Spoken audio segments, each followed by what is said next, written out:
হুজুরকে খারান আসসালামু আলাইকুম ওয়া রাহমাতুল্লাহ। ওয়ালাইকুম আসসালাম। হুজুর আমার আব্বার জন্য একটু মসজিদে বইয়ে খাস দিলে দোয়া করবেন দেখি।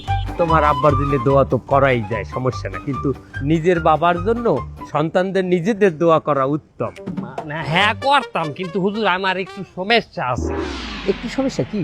ওই যে আমি একটু সুদ খাই। একটু তো বাদ দিয়ে দাও, ওর মধ্যে থেকে বাইরেই আসো, তওবা করো, তওবা করিয়া বাবার জন্য দোয়া করো। হ্যাঁ করতাম, কিন্তু সমস্যা আর একটু আছে, আর একখান। আবার একটু, সেটা কি? আমি যেখানে চাকরি করি না, হ্যাঁ না, আমি আবার একটু ঘুষ খাই।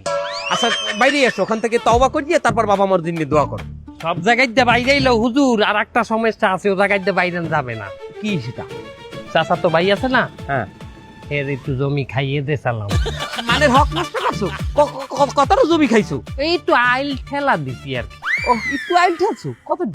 আর এই 1.5 বিঘার নাম দিছি। 1.5 বিঘা? সমস্যা আর একটু আছে।